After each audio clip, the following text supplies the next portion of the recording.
Hello and welcome. My name's Super Saiyan and this is your weekly news and pre-order video covering all of the new releases from Forge World and Games Workshop. And wow, is it a juicy one this weekend. We're finally back to some big releases in their lineup compared to a couple of weeks ago with the Death Guard. I want to say a huge thank you to all of the supporters of the channel, all you members, Patreons, and everyone that uses the Element Games affiliate link. That is still the best way to support the channel. Click on the little link right here and you can save yourself 25% off your Warhammer. It'll take you to this store, and if you use my Element Games crystal code, you will earn yourself double the number of crystals, which you can use in future purchases. Okay, let's get straight into it on the Warhammer Community website, of which there's been a fair few articles over the past week or so. So let's just time travel back to good week ago or so, way back to the preview. Busy day for me last weekend. On the Saturday, I created this video and then I went ahead and reviewed the preview. A little bit of a recap here, but I went through this Nundam, or the Paragon Warsuit. I'm still not sure where her toes are, but there we go. I'm not a huge fan of the baby carriers anyway, but and did we really need it? The heavy intercessors look great though. You know, just intercessors in the Gravis armor. Who would have thought? And the Chronomancer, along with the flayed ones, look great. But what I don't like in particular is that they bundle it all in a Kill Team box behind a paywall with a load of scenery, and they're not going to be available for another 3 months. It's a kick in the teeth for all of you collectors and hobbyists that have been waiting since July. Yeah, it's pretty poor. Anyway, Adeptus Titanicus, this wasn't poor. This is a brand new Titan, the Warmaster Titan, and it is huge. I created a review video looking in depth into this Warmaster Titan. As you can see, this is the size of it. The head is probably halfway, I want to say, on the Apocalypse launchers, which at the moment are the tallest kind of configuration. That may well change if and when they release the new carapace weapons. Even the legs are kind of up to the head of the Warlord. So yeah, if they do create a Forge World release, we're looking at probably 2,000 with about £200 worth of weapons each. The more I've had time with it, the more I like it. I mean, I like Titans anyway, but I prefer this head. And they've even got a different head right there, and they've got turbo lasers jutting out of the shoulders, which I think makes it look a bit better rather than these flat missiles. But oh well. Age of Sigmar, they had this Severith, the Lord of the Seventh Wind. So you've got some more Lumineth models coming along with the book. I think I'm going to have to pick these things up, guys, for the Lumineth. They got the Daughters of Cain book and some endless spells for them. Diachasm, we finally find the Crimson Court. So yeah, how convenient. You know, Resident Evil coming out in a couple of months, and then we've got a whole vampire faction for you know, from Games Workshop for Diachasm. They look fantastic models. Obviously, the paint job is yeah, out of this world. And then a little look at Cursed City, and these models look very decent too. And no doubt Games Workshop will be showcasing more of those as the time draws closer. There was a Sunday preview, and this is the main part of the video really, looking at all the pre-orders that are going to be released. It's all about Dark Angels here. So you've got the Codex and the Soft Touch. If it's anything like the Death Watch supplement, or the Blood Angels, or the Space Wolves, it's going to be a massive disappointment, unfortunately. Not a huge amount of lore, and maybe even data sheets without pictures of the models. Who knows? Maybe that is just a Death Guard thing. But yeah, it'd be interesting to see if they follow suit with missing things. You've got the data cards, you've got the Combat Patrol, which isn't half bad, but at least this time you do get a Primaris Redemptor Dreadnought. I think I've got 4 of them in total. Moving down, the Stormspeeder. Finally, we get the Stormspeeder release. In my opinion, this is the worst looking version of all three. I'm not a big fan of these bars either. I don't know how they open. I don't know how the Primaris even get out. I'm not a big fan of them there. That should be a targeting computer. Can't you just move that targeting computer, that targeting array sensor thing there? This is the coolest looking, in my opinion. You've got this big melter weapon, you've got a load of rockets, and then you've got even more rockets. I think these are just frag launchers, though, unfortunately. It would have been better if they were more rockets. And then you've got this one, which is like a go-between the two. You've got these silly Icarus rocket pods, which are found on dreadnoughts, pretty much, and on the back of, and on the sides of repulsors. You've got this heavy like las talon, which is a 36-inch range, so they can do 36-inch range las talons. And actually I think that this heavy las talon thing should have been on the Firestrike servo turret, not the 24-inch version. And then you've got these things. Now these things do look a bit odd because they are targeting sensors, and you think, oh, they should be weapons there, but the weapons are, they've just managed to squeeze two missiles, massive missiles, under the little wings, tiny little wings, but they managed to do it. I just think it looks a little bit odd having them here. I guess it's a targeting array per missile, but yeah, it's a go-between. If you want the long range and you want to go against and you want to do some damage against flyers, go for the Thunderstrike. If you want anti-armor, anti-heavy armored troops and elites, okay, maybe not scouts, and then go for this one. And then if you just want maximum DACA against orcs, nids, whoever, then yeah, this is the one. But it still looks, I mean, it's a very futuristic craft. And then you look at these weapons with the magazine boxes as well. It's yeah, it's a bit odd. Anyway, you've got the Bladeguard veterans finally. There's plenty of heads in this set. There's loads of different posability. I myself am even thinking about picking up 2 boxes of these because of the variation, even though in the maximum squad size you can only take 6, but because the 3 of them in the Indomitus set don't include a plasma pistol, I think I might be picking up 2 packs just to have a Neo-Volkite and a plasma pistol. I did think that the Neo-Volkite was a weapon that was sanctioned to only the lieutenants, but I guess the Bladeguard veterans can have them as well. Moving down to the Primaris Eradicators, fantastic. The poses in the Indomitus box set were great, and these ones just build on that. Fantastic looking Gravis armoured Space Marines. You can catch a glimpse of some of the helmeted versions, and they just look very cool too. I'm going to be kitting mine out with 2 heavy melter rifles and a multi-melter, mainly because I've got 3 already that just have the melter rifles in the Indomitus set. You get a lot of heads in here. If you go and have a look at the sprue, which we'll have a look in a moment, you get so many heads. And then the Psychomancer, one of the coolest looking Necron models in the Necron release. It's a cross between a Ophidian Destroyer and an Endless Spell. So yeah, I know he's got a bit missing, but then again, so have the Ophidian Destroyers, and yeah, it'll look great. And it contains a whopping 28 parts. I mean, that's a huge number. So, Diachasm, we've got these coming. Kagra's Ravagers, nice set of 4 Slaves to Darkness. I like all of these and all of their poses. The Sorcerer looks fantastic. If you really like the Sorcerer, it's probably worth picking up itself. I am going to wait until they release this separately as like a little warband thing without the cards. I know that may never happen, but I'm willing to wait because that Sorcerer model is very, very cool, and such an upgrade to the previous kind of gaunt looking one that comes in with the square base.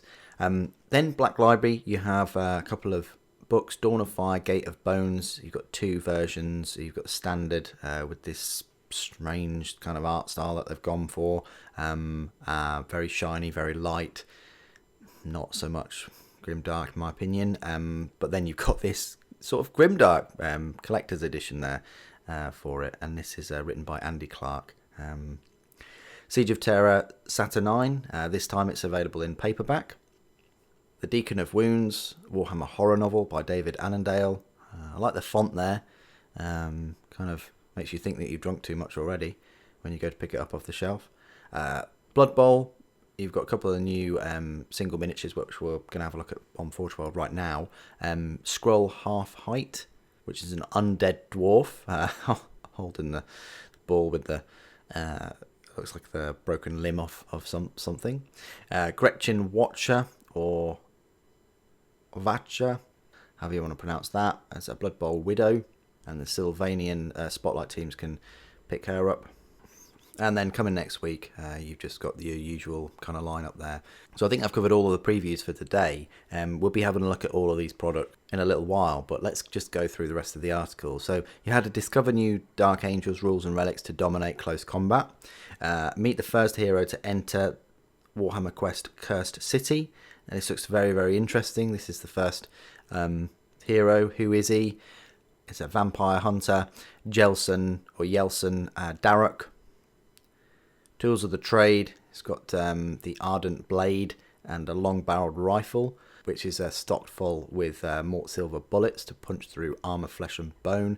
Also carries stakes carved from Axian firewood that burst into flames when they pierce the flesh of the undead creatures.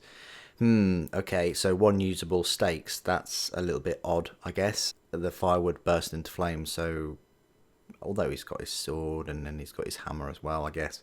But yeah, that's the new mini for Curse City. Looks fantastic. I definitely want to get into this, so stay tuned to the channel for Curse City. You've got what's in your latest Warhammer 40k, the app update. Has your army changed in the Warhammer Age of Sigmar January FAQ? So yeah, do check the FAQs there and see what they've done to these armies.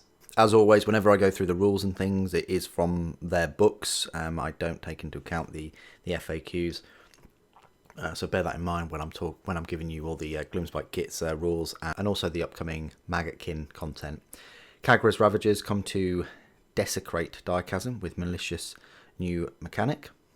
So it's a closer look at these models. Really like the look of them. Yeah. They're fantastic. I think they'll be easy to build, sort of push to fit. You got all the cards there as well. Rumour Engine. This looks Tyrannidy. It really does. The actual fleshy tail along with the spike and then these little plates. That's very reminiscent of Tyranids. How well do you know the Spirits of Hysh? Amazing bit of artwork there.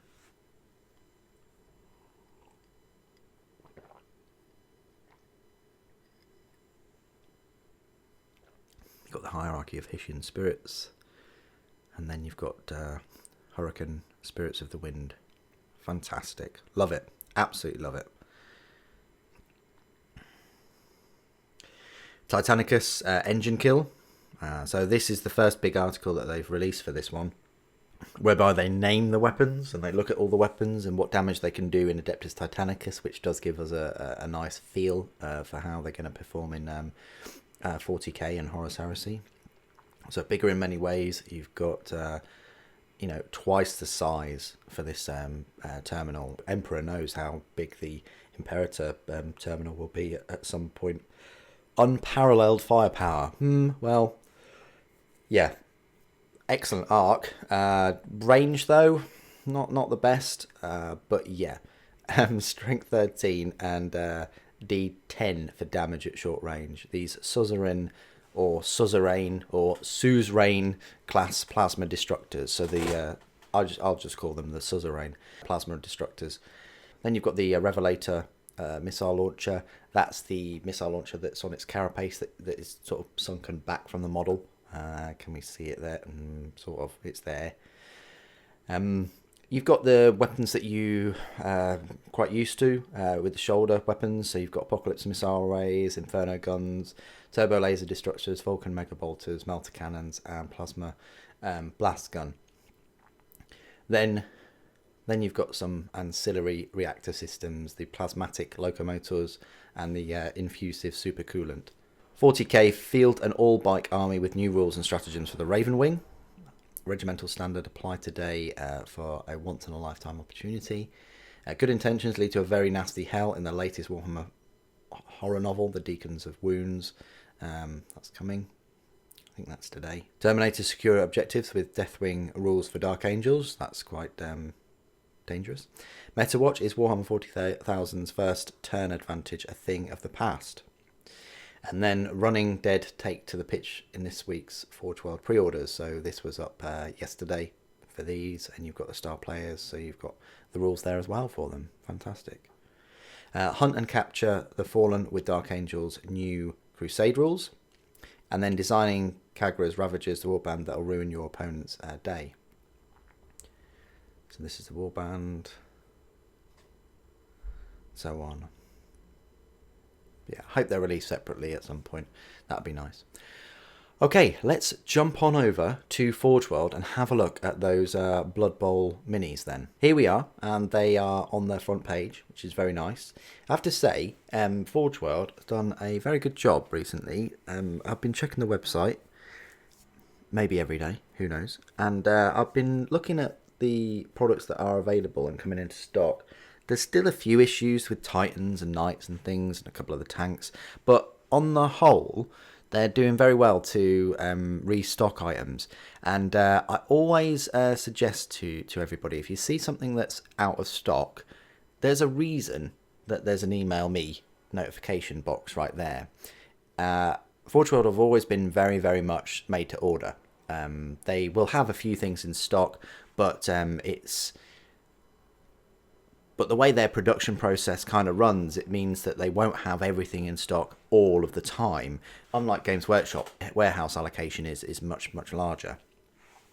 So I always suggest that you click on the email me button, which we don't have to travel far just to witness.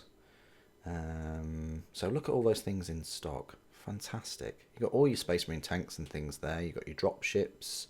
Yeah, done a very, very good job. Yeah, even the Voss pattern and the little the Arquiters are in stock. The Charybdis even. Their Sabre, still got a few issues with getting the Sabre in stock, but yeah, if you're after the Sabre tank, for instance, click on that, click on the email me, and then I've seen it happen many times. More and more people click on the email me. Miraculously, it comes into stock after a few days or a week or so. I had this with the Age of Sigmar Troggoth Hag, and also the Colossal Squig, and a couple of other things. So yeah, I can't recommend you do that enough. Rather than just looking at it, feel disappointed, and then just live in hope that one day they'll come available. Anyway, moving back to these pre-orders then, these Blood Bowl minis. If we click on new and pre-orders, we have got both of these. They're £19 each, which does fall in line with the other single resin minis that they release for Blood Bowl. You get it in a little blister pack, and this is what you get: the Undead Dwarf Thrower.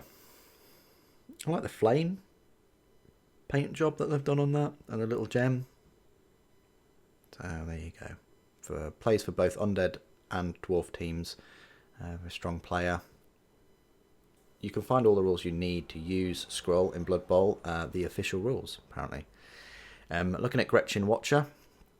Again, same price, £19. Yeah, with the flames as well, this time.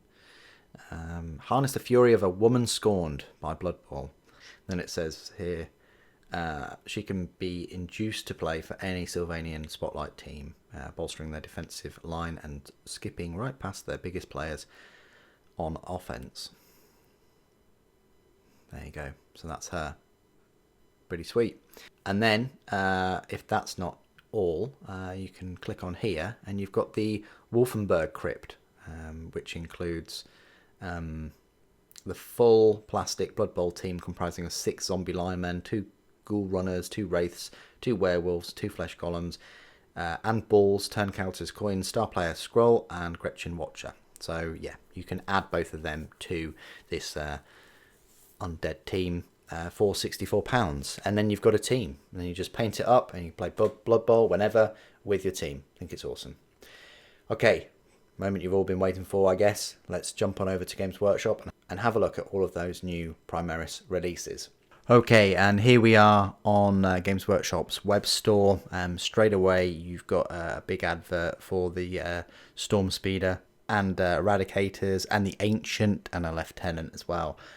So if we just go to the next, you've got Lord of the Rings, and you've got special edition, only 2,000 copies for the Indomitus Crusade Continues. I think they said they're retconning the first two sort of big Primaris novels, so look forward to that. And then you've got Repent for Tomorrow You Die, a lot of plasma there in the form of Dark Angels. So yeah, they've done a good job here showcasing all of the new releases out today on Saturday the 30th of January. Can you believe it? We're almost into February. Anyway, let's click on new and exclusive as always. Click on pre-orders. We view all. And we go high to low. And this is what we've got. So let's touch on this Combat Patrol Dark Angels first of all. So £85. Inceptors are £30 for the 3. The Intercessors, you only get 5 there, but that's £17. So that's £47. The Redemptor is £40. So you're looking at already £87. You're pretty much getting the Chaplain for free there, and you can pick this up at a discount from Element Games using my affiliate link down below, and that'll help this channel and allow me to continue making this daily content. Because as I've said many times before, I don't get sent anything for free. I've got a couple of jobs that I work to fund all of these new releases. So any support you can give is extremely welcome. So let's look at the next most expensive item here, the Gate of Bones limited edition, £45. Looks like quite a thick book. Again, it seems like Games Workshop are going through a spout of being allergic, advertising the number of pages with their books, but they really should. A quick search on Amazon will reveal that it consists of 384 pages, so it's quite chunky, almost £400, so proper novel here. £45 here for this collector's edition, and I do like the spine of that. It's a nice looking book. Heroes of the Chapter. Now, this may rub quite a few of you up the wrong way, in that you've got a Primaris Ancient, but he is behind a paywall of £45. You can expect this Ancient to have set you back at least £22.50. So for the other £22.50, you're getting 2 Lieutenants and the 5 Intercessors. This was the only way that they could do this, because the sprue for the Ancient, as you can see right here, is on the sprue that came in the Dark Imperium box set, which was released almost 4 years ago now. So yeah, unless they were going to create a brand new sculpt, brand new mold for the Primaris Ancient, this is the way that we're eventually getting this one. I've got 2 Ancients, so I'm not that fussed, but all of you that didn't pick up the Dark Imperium, or that are new to the hobby in the past year and you wanted an Ancient, then yeah, at least you've got the option now of doing this. And again, with that discount code, you're looking at less than £40 for, you know, bolster up your Intercessors and get a couple of Lieutenants as well for your collection of Lieutenants. Then you've got the Stormspeeders.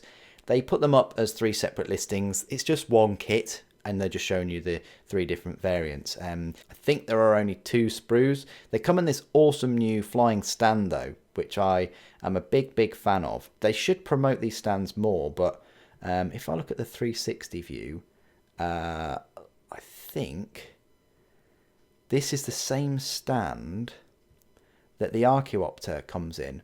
And what you're looking at is like a plug and socket system here. We're going to have to wait and see for that one, but I don't think it's your standard, you know, flying stand that you're used to, because of this kind of curve here.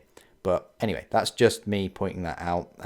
These are the 3 variants. Look, I'm not sure whether you can magnetize them, because I'm on the opinion that the sponsons, you can only fit one type of weapon in.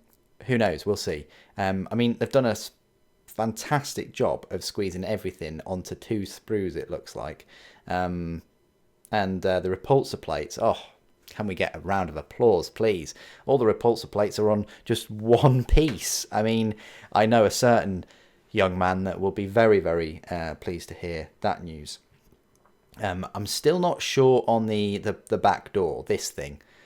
Whether you put ammunition in there, whether you can fit a captured Gretchen in there that's not obeying social distancing. I don't know. I don't know what they're doing with this. But it just seems odd to have this kind of blank facade.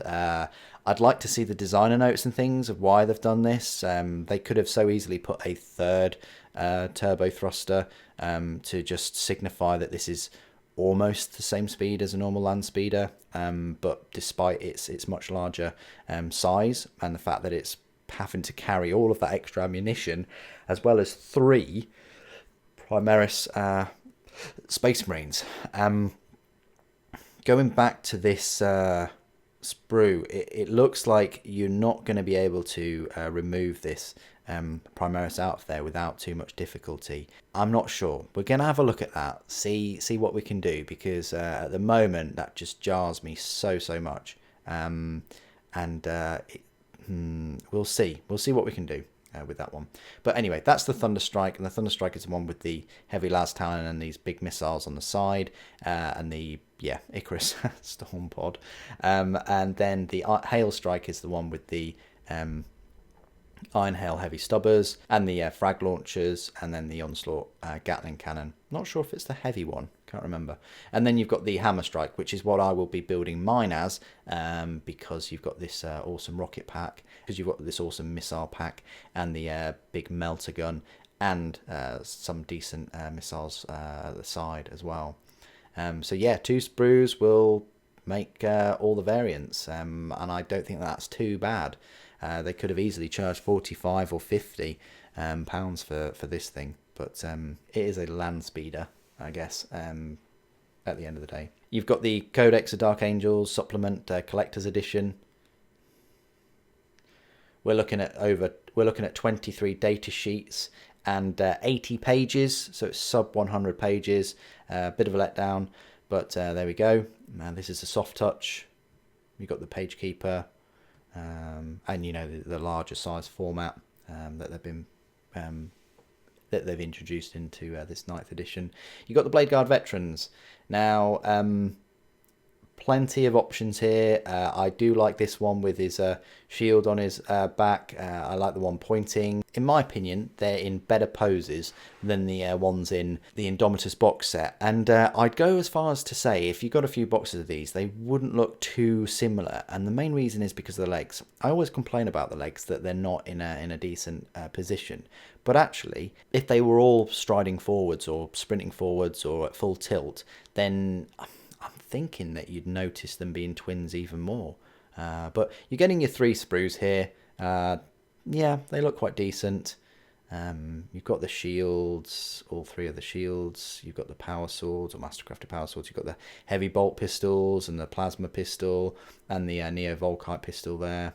How many heads do you get there? Looks like you're getting 7 heads on that sprue, and that's about it. So 7 heads. Looks like you're getting 8 power swords as well.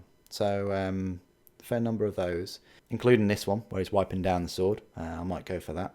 But yeah, if you bought 2 packs, you'd get a fair bit of variation there. There's only 6 in a unit, unfortunately or fortunately. So because if you've got the Indomitus, then you should be good to go with just picking up 1 set, unless you want that variation. Now the Eradicators, similar story, but there's a lot of heads. Not sure why, but instead of 3 sprues, you've got 2 kind of medium sprues. You've got a multi-melter there, a melter rifle, another one, 2 more melter rifles. So yes, you're only getting 1 multi-melter in this, and the 4 melter rifles. And the melter rifles, you know, they can be kind of upgraded to be heavy melter rifles, which these are. The main difference is just this extra tubing and cabling that runs to the back of them. Yeah, they're in all right poses. I just really like the poses in the Indomitus for these ones, and it's a shame we don't get to see more pictures of them with the heads. So that leads me to believe that you only get these torsos and you only get these models in these poses. But I think you're going to be able to obviously just swap that multi-melter with a melter rifle, and maybe you can't use that multi-melter in these two poses. Maybe that one, but I haven't seen one with the multi-melter there. Now let's talk about head. You get 3 heads on that sprue and 15 heads on that sprue. So yeah, I don't know why you're getting 18 heads. I really don't. More variation, I suppose. Let's looking forward to cracking them open and doing a bit of a head comparison. Moving down, you've got Warhammer Underworld's Dichasm. I really like these minis, but I'm not prepared to. But at the moment, I'm not willing to purchase 62 cards along with just to grab hold of these 4 miniatures. I hope they do release these just on their own, or even in clamshells or something like that, and I can pick them up. I mean, this model right here, this Sorcerer, you would probably be looking at £18 maybe on his own. I mean, standard Chaos Warrior,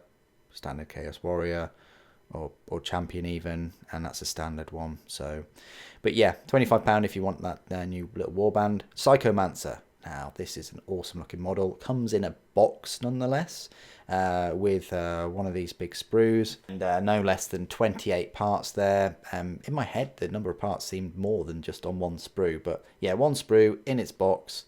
You get a nice little look at some of the detail there. That's fantastic. And this is where these focus pictures of the model work really well if you're just doing it for one model, because you can sort of reference it and look a little bit closer into that model. Fantastic. I'm picking up one of those, definitely. The Codex Supplement Dark Angels, as I said before, 80 pages there. If you're into Dark Angels, I guess you've got to pick this book up. They have been showing the contents recently, but I think Games Workshop should really bump up the resolution for the contents to give you a full look at the data sheets. I can sort of make that out. You've got Nephilim Jet Fighter, you've got the Deathwing Knights, you've got Asmodai, Ezekiel, but it gets a bit fuzzy. I would rather them have a better resolution for that if they're going to do it properly. Constructive criticism thing there. You've got the paperback version of the Siege of Terror book, Saturnine. It's quite a thick book there. You're pushing 400 pages. You've got Deacon of Wounds hardback, £13. Another Warhammer horror novel. Don't quite say how many pages that one is though. You've got the data cards for Dark Angels, and then you've got the Gate of Bones Dawn of Fire novel, £8.99 in paperback. Fantastic. Are they listening? I don't know, but this is what I like to see, and when I see this, I will promote it immensely. You've got the paperback version there, £8.99, isn't too bad. That's, I think, almost 400 pages. But what's great about this is you've got it there in paperback, and then you've got it there as well in the limited edition.